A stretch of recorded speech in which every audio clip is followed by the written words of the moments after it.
प्यारे विद्यार्थियों नमस्कार। स्वागत है आप सभी का आपके अपने YouTube channel RP study for में। तो जो भी विद्यार्थी सीईटी की तैयारी कर रहे हैं दोस्तों, सीईटी 12वीं लेवल की तैयारी करने वाले सभी दोस्तों के लिए क्लास वेरी इंपॉर्टेंट रहने वाली। साथियों, क्लास को पूरा देखना और खुद का मूल्यांकन करना है कि आपकी तैयारी कैसी है। दोस्तों, आज मैं आपके सामने साइंस के क्वेश्चन लेके आ चुका हूँ जो आपको सीधे एग्जाम में देखने को मिलने वाले, इसलिए क्लास को पूरा देखना है और दोस्तों अपना मूल्यांकन करना है कि मेरी तैयारी कैसी है। लास्ट में कमेंट जरूर कीजिए कितने आपके सही होते हैं। तो चलिए दोस्तों, बिना किसी देरी के क्लास का शुभारंभ करते हैं। और दोस्तों, साइंस के ये वो क्वेश्चन है जो आपके सिलेबस पर आधारित है और उसमें बार बार एग्जाम आते रहते हैं।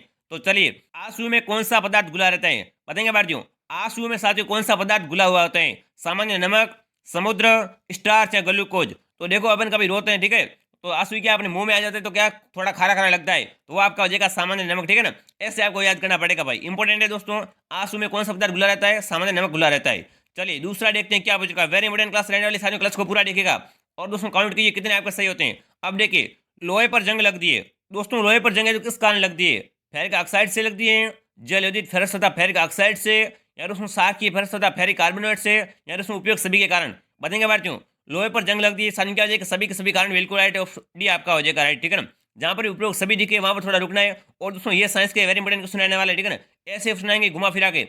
अब देखिए, इंसुलिन की खोज की थी, बताएंगे भारतीयों इंसुलिन की खोज किसने की थी? बैटिंग ने, डोमेक ने, रोनाल्ड रॉन्स ने, या साथियों हॉर्वे ने। बताएंगे भारतीयों इंसुलिन की खोज किसने की थी? तो वो आपका हो जाएगा बैटिंग ने, ठीक है ना। बैटिंग ने सानी किसकी खोज की थी? इंसुलिन की। ऑप्शन ए आपका हो जाएगा राइट। बार बार एग्जाम में सवाल आता है साथियों जो इंसुलिन का। चलिए चौथा प्रश्न देखिए क्या पूछेगा, वेरी इंपोर्टेंट। देखिए, वनस्पति तेलों को घी में परिवर्तित किया जाता है। दोस्तों, वनस्पति तेलों को घी में परिवर्तित किससे किया जाता है? तो देखिए, उसमें उपचार से, हाइड्रोजनीकरण के द्वारा, ऑक्सीजन के द्वारा, या एंजाइम के द्वारा। बताएंगे भारतीयों, वनस्पति तेलों को सानी घी में परिवर्तित किया जाता है। ये उसमें किया जाता है किस कारण? हाइड्रोजनीकरण के द्वारा, ठीक है ना। हाइड्रोजनीकरण के द्वारा सानी क्या किया जाता है? वनस्पति तेलों को घी में परिवर्तित किया जाता है, घी में बदला जाता है। ऑप्शन बी आपका हो जाएगा राइट। साइंस के टॉप क्वेश्चन यही रहने वाला है, ठीक है ना। इससे दोस्तों के 8 प्रश्न नहीं आएंगे। देखिए, निम्नलिखित में से कौन सी एक मिश्र धातु है? बताएंगे भारतीयों मिश्र धातु कौन सी है? दोस्तों, मिश्र धातु को मैंने 10वीं में पढ़ा था, तो बताएंगे मिश्र धातु कौन सी? इसमें से जस्ता, स्टील, सीसा, एल्यूमिनियम। तो यहाँ पर दोस्तों आपका जी स्टील, ठीक है ना। स्टील के साथ ये जो मिश्र धातु है, चाहे आपने साइंस लियो या आर्ट्स लियो, ठीक है ना, कोई मायना नहीं रखता दोस्तों। साइंस के क्वेश्चन यही आने वाले। बी ऑप्शन आपका हो जाएगा राइट। दोस्तों, प्रश्न को घुमा फिरा के देख सकते हैं और प्रश्न ये आएंगे, ठीक है ना, समझ लेना। छठा देगा क्या उसका, वेरी इंपोर्टेंट, इंजन के बारे में देखिए। निम्नलिखित में से कौन सी इंजन गैस नहीं है? दोस्तों, इनमें से कौन सी इंजन गैस नहीं है? तो देखिए, भाप अंगार गैस, प्रोड्यूसर गैस, आस गैस, या सारी मार्स गैस। बताएंगे इनमें से कौन सी इंजन गैस नहीं है? तो वो आपकी हो जाएगी आस गैस, ठीक है ना। ऑप्शन सी आपका हो जाएगा राइट। ध्यान रखना, साइंस का इंपोर्टेंट क्वेश्चन है दोस्तों, रट के जाना एग्जाम में। चलिए, एग्जाम का समय दोस्तों क्या बहुत नजदीक है, तो जो भी क्लास से आ रही है साथियों, 3 3 क्लास से आ रही है डेली की, सभी को ज्वाइन करते रहना है। अब देखिए अगला, देखिए, निम्नलिखित में से कौन सा तत्व प्रबल क्षारीय ऑक्साइड बनता है जब ऑक्सीजन में जलता है? बताएंगे अभ्यर्थियों कौन सा हो जाएगा?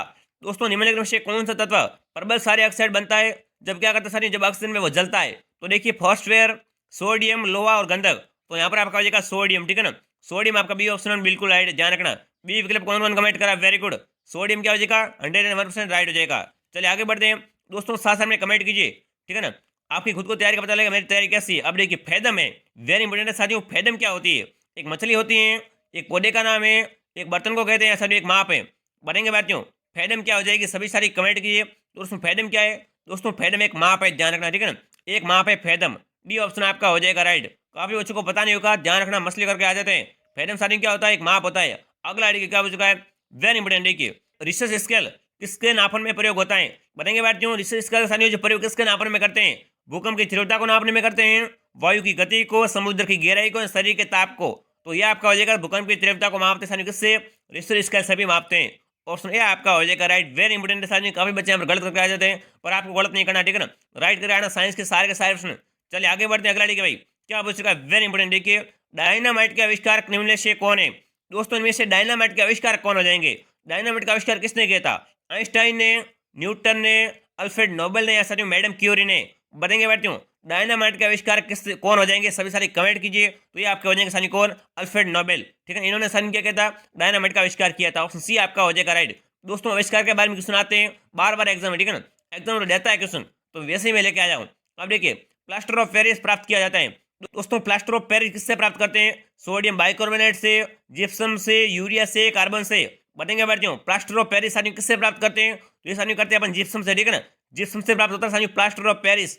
ऑप्शन बी आपका हो जाएगा राइट। चलिए आगे बढ़ते हैं। अगला देखिए 12 ऑप्शन आपके सामने क्या पूछ रहा है, चिकित्सा व युद्ध के उपयोग के लिए किन किरणों पर नवीनतम अनुसंधान चल रहा है। बताएंगे बैठती वेरी इंपोर्टेंट, जो भी हाल ही में हो रहा है ना वो एग्जाम में बार बार रहता रहता है। तो बताएंगे बैठती हूँ चिकित्सा व युद्ध के उपयोग के लिए किन किरणों पर नवीनतम अनुसंधान हो रहा है। एक्स किरणों पर, लेसर किरणों पर, गामा किरणों पर, या कैथोड किरणों पर। बताएंगे सभी सारी कमेंट कीजिए बिल्कुल किस किसका राइट होता है। तो ये आपका हो जाएगा लेसर किरणों पर, ठीक है ना। लेसर किरण आपकी राइट हो जाएगी। बी कमेंट कौन करा, वेरी गुड। इन पर का नवीनतम अनुसंधान चल रहा है, तो ये दोस्तों एग्जाम आ सकता है, ठीक है ना। जो भी हाल ही में चल रहा है वो आ सकता है एग्जाम में। अगला देखिए रडार में किस प्रकार की तरंगे होती है।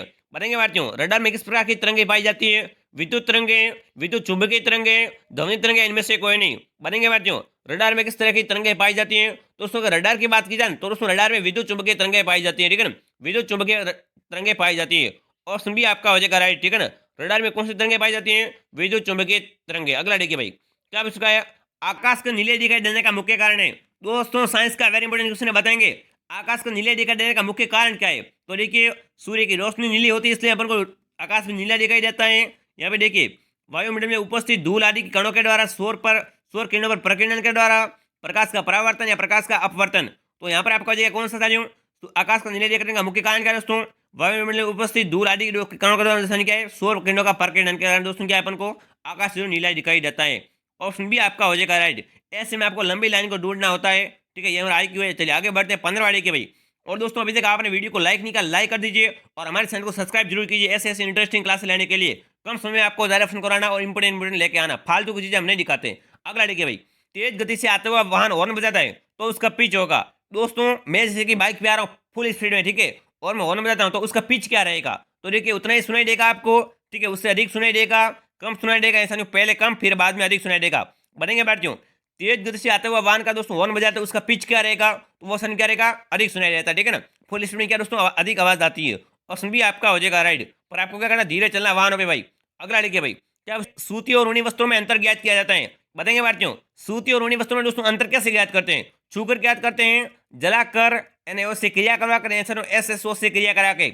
बताएंगे भारतीयों सूती और ऊनी वस्त्रों में दोस्तों अंतर कैसे ज्ञात करते हैं, NaOS से क्रिया कराकर, ठीक है ना। ऑप्शन सी आपका हो जाएगा राइट, वेरी इंपोर्टेंट है, भूलना मत, ठीक है ना। सूती और ऊनी वस्त्रों में दोस्तों अंतर कैसे ज्ञात करते हैं, NaOS से क्रिया करा के। अगला देखिए भाई, बर्फ पर दाब पड़ने से उसका गलनांक, बार बार आने वाला एग्जाम है, ठीक है ना, बार बार एग्जाम आने वाला प्रश्न है दोस्तों। बताएंगे बर्फ पर सनी क्या पड़ता है, दाब पड़ता है तो उसका गलनांक क्या होगा, घट जाएगा, बढ़ जाएगा, अपरिवर्तित रहेगा या सनी शून्य हो जाएगा।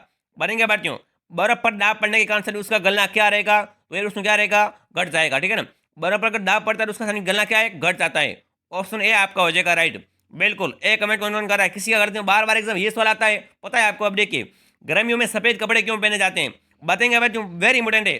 गर्मियों में सफेद कपड़े क्यों पहनते हैं, देखिए उष्मा के बुरे अवशेष से, सस्ते होते हैं, आकर्षक होते हैं, इनमें से कोई नहीं है। बताएंगे बातियों सभी सारी कमेंट कीजिए दोस्तों, गर्मियों में अपन सफेद कपड़े क्यों पहनते हैं, तो ये आपका हो जाएगा उष्मा के क्या होते हैं साथियों, उष्मा के बुरे अवशेषक होते हैं। ऑप्शन ए आपका हो जाएगा राइट, ठीक है ना, बुरे अवशोषक होते हैं, ऑप्शन ए आपका हो जाएगा राइट। चलिए आगे बढ़ते हैं। अगला देखिए क्या पूछा है, निम्नलिखित में से गलत कथन कौन सा है। दोस्तों कथन लिखे गए चार में से बताना गलत कौन सा है भाई। तो देखिए क्या पूछ रखा है, लोहा पानी में डूब जाता है, लकड़ी पानी पर तैरती है, पारा पानी पर तैरता है और उसमें पारे में लोह तैरता है। बताएंगे बातियों इनमें से गलत कथन कौन सा हो जाएगा। कथनों को पहले ध्यानपूर्वक पढ़ लेना, उतावड़ नहीं करनी है। तो साथियों देखिए गलत कथन कौन सा है दोस्तों, बिल्कुल ये दोस्तों क्या है, बिल्कुल लोहा डूबता है पानी में, आप सभी को बताया, ठीक है। लकड़ी पानी में तैरती है, ये भी राइट है, और पारे में लोहा तैरता है, ये भी राइट है। अब साथियों क्या लिखा गया है, पारा पानी में तैरता है, ये दोस्तों क्या गलत हो जाएगा, ऑप्शन सी आपका हो जाएगा राइट। गलत पहचान के दोस्तों क्या करते हैं, अपने पहचान कर लिया, गलत युग में ये हो जाएगा। चलिए आगे बढ़ते हैं 20 वाले के भाई, संतरे में कौन सा विटामिन अधिक होता है। खाया होगा आपने संतरा, दोस्तों बताएंगे साथियों संतरे में कौन सा विटामिन सबसे अधिक होता है, D vitamin, A vitamin, C vitamin, B vitamin. बताएंगे बात इनमें से कौन सा विटामिन साथियों संतरे में सबसे अधिक होता है, तो वो आपका हो जाएगा विटामिन सी, ठीक है ना। विटामिन सी की कमी से कौन सा रोग होता है, स्कार्वी रोग होता है, और सी आपका हो जाएगा राइट। अगर किसी को स्कार्वी रोग है तो वो संतरा खा सकता है। चलिए 21 साल का क्या उसका है, देखिए वेरी इंपोर्टेंट क्वेश्चन है दोस्तों, भूलना मत ऐसे क्वेश्चन को, चमगादड़ के बारे में। अगला देखिए चमगादड़ अंधेरे में भी उठ सकते हैं क्योंकि उन्हें सहायता प्राप्त होती है। दोस्तों चमगादड़ अंधेरे में उठते हैं, उनको सामने किसके सहारे से उठते हैं, तो देखिए अल्ट्रावायलेट वेव से, अल्ट्रासोनिक वेव से, रेडिएशन से, या सारी स्पेशल रेटिना से। बनेंगे बातियों चमगादड़ अंधेरे में सामने किसकी सहायता से उठता है, तो वो आपका हो जाएगा किससे साथियों, अल्ट्रासोनिक वेव से, ठीक है ना। ऑप्शन बी आपका हो जाएगा राइट। ध्यान रखना चमगादड़ क्या दोस्तों अंधेरे में भी उठ सकता है, उसको सब साफ साफ दिखाई देता है। अब देखिए एल्यूमिनियम किस खनिज से प्राप्त होती है। बनेंगे बातियों एल्यूमिनियम किस खनिज से प्राप्त होती है, तो देखिए मोनाडाइट से, एंथ्रासाइट से, बॉक्साइट से या थोरियम से। बताएंगे भारतीयों एल्यूमिनियम किस खनिज से प्राप्त होती है, तो वो आपकी हो जाएगी बॉक्साइट से, ठीक है ना। ऑप्शन सी आपका हो जाएगा राइट, बॉक्साइट से प्राप्त होती है उसमें कौन सी खनिज, एल्यूमिनियम। चलिए आगे बढ़ते हैं, अगला देखिए भाई, बिल्कुल ठीक है, ध्यान रखना एल्यूमिनियम किस खनिज से प्राप्त होती है, बॉक्साइट खनिज से। अगला देखो भाई क्या पूछा, वेरी इंपॉर्टेंट, देखिए ब्लैक होल क्या है। अरे भाई साहब वेरी इंपॉर्टेंट है, अभी भी दोस्तों क्या है, मिस्टर इंडियन हैकर के दोस्तों चैनल पे वीडियो आया था ब्लैक होल का, तो उसी के बारे में सारी ब्लैक होल क्या है सभी सारी कमेंट कीजिए। साइंस का वेरी इंपॉर्टेंट क्वेश्चन है, तो सर इनमें से कोई नहीं, ठीक है ना, ब्लैक होल में से कोई नहीं, ब्लैक होल थोड़ा अलग होता है, इल्काएं नहीं होती हैं, नाहरिकाएं नहीं होती हैं, और सूर्य के धब्बे भी नहीं होते हैं। ऑप्शन डी आपका हो जाएगा राइट, ऐसा ऑप्शन आएगा, ठीक है ना। और लास्ट में ये भी लिखा होगा कि इनमें से कोई नहीं, तो वहां पर आपको थोड़ा ध्यान रखना है, ध्यान से पढ़ना है, ठीक है ना, फालतू का सुनिए, वेरी इंपॉर्टेंट है। अगला देखिए भाई, जल में स्थायी कठोरता का कारण क्या है, दोस्तों बताएंगे जल में स्थायी कठोरता का कारण क्या है। तो देखिए magnesium carbonate, calcium chloride, zinc chloride, या दोस्तों कैल्शियम बाइकार्बोनेट। बताएंगे भारतीयों जल में स्थायी कठोरता का कारण क्या हो जाएगा, ये आपका हो जाएगा कैल्शियम क्लोराइड के कारण, ठीक है ना। ऑप्शन बी आपका हो जाएगा राइट। चलिए आगे बढ़ते हैं, 25वां देखिए भाई, 25 आपके सामने, अभी तक आपने वीडियो को लाइक नहीं किया, लाइक करेंगे, शेयर करेंगे, सब्सक्राइब करेंगे। और दोस्तों अभी तक आपने हमारा टेलीग्राम चैनल ज्वाइन नहीं किया है, आर स्टडी फेयर के नाम से हमारा टेलीग्राम चले, वहाँ पर इम्पोर्टेंट नोट्स वगैरह है, ठीक है, कोई अच्छी सी पीडीएफ होती है सीईटी के लिए या कोई भी एग्जाम के लिए आपको भेज दी जाती है, तो आपको ज्वाइन कर लेना है। आप देखिए कैलोरी की मापन इकाई है, दोस्तों कैलोरी की मापन इकाई कौन सी है, उष्मा, ठोस, तरल या ध्वनि। बताएंगे भारतीयों कैलोरी की मापन इकाई कौन सी हो जाएगी, तो ये आपकी हो जाएगी उष्मा, ठीक है ना। ऑप्शन ए आपका हो जाएगा राइट, ध्यान रखना, वेरी इंपोर्टेंट है साथियों, कैलोरी किसके दोस्तों है, जो कैलोरी की मापन इकाई कौन सी है, उष्मा। अगला देखिए भाई क्या पूछ रखा, वेरी इंपोर्टेंट, क्या बात है, बार बार एग्जाम आने वाला क्वेश्चन है दोस्तों, सूर्य उदय होते समय और डूबते समय लाल रंग क्यों दिखाई देता है। अब देखा होगा आपने, जब सूर्य उदय होता है और अस्त होता है तब क्या होता है दोस्तों, लाल लाल रंग दिखाई देता है, वो किसके कारण दिखाई देता है, विकिरण के द्वारा, जलवाष्प होती है, धूल के कण होते हैं दोस्तों, प्रकीर्णन होता है। बताएंगे भारतीयों सूर्य उदय और डूबते समय हमें लाल रंग क्यों दिखाई देता है, विकिरण है, जलवाष्प के द्वारा, धूल कणों के द्वारा, साथियों प्रकीर्णन के द्वारा। तो यहाँ पर आपको किस द्वारा, प्रकीर्णन के द्वारा दिखाई जाता है दोस्तों लाल रंग पर को, ठीक है ना। जब अस्त होता है दोस्तों क्या होता है, उदय होता है, सेल्फी पॉइंट होता है दोस्तों, फोटो बहुत ही बढ़िया आता है, ठीक है। अब आगे बढ़ते चलिए, पढ़ाई करने पे ढंग से क्या फोटो ही लेने हैं, ठीक है, एक बार सीटी पास कर दो भाई। अगला देखिए भाई, लोहे में जंग लगना है, दोस्तों लोहे में जंग लगना है क्या है, भौतिक क्रिया है, रासायनिक क्रिया, सामान्य क्रिया, इनमें से कोई नहीं दोस्तों, क्रिया पकड़ेगी, चाहे भौतिक है रासायनिक है। बनेंगे भारतीयों लोहे में जंग लगना कौन सी क्रिया हो जाएगी, सभी बात कमेंट कीजिए, सर इसमें कौन सी क्रिया हो रही है, ये आपकी हो जाएगी रासायनिक क्रिया, ठीक है ना। लोहे में जंग लग रहा है, कौन सी क्रिया हो रही है, रासायनिक क्रिया हो रही है, बी ऑप्शन आपका हो जाएगा राइट। चलिए आगे बढ़ते हैं। अब दोस्तों क्लास अंतिम पड़ा में आ चुकी है। अब देखिए विद्युत बल्ब का फिलामेंट किसका बना होता है, अरे दोस्तों बल्ब आता है ठीक है ना, विद्युत बल्ब लट्टू लट्टू लाइट वाला ऐसा आता है, फिर यहाँ पर क्या डब्ल्यू बना हुआ आता है, तो उसी का पूछ रहे हैं दोस्तों। बताएंगे विद्यार्थियों विद्युत बल्ब में फिलामेंट किसका बना होता है, क्रोमियम का, टंगस्टन का, तांबे का, जस्ते का। बताएंगे विद्यार्थियों स्प्रिंग लगी हुई होती है ना, सभी सारी कमेंट कीजिए दोस्तों। विद्युत बल्ब का सर फिलामेंट किसका बना होता है, तो ये आपका होता है टंगस्टन का, ठीक है ना, टंगस्टन का बना हुआ होता है फिलामेंट, बी ऑप्शन आपका हो जाएगा राइट। वेरी गुड, किसी का गलत नहीं होगा, ठीक है ना, किसी का गलत नहीं होना चाहिए।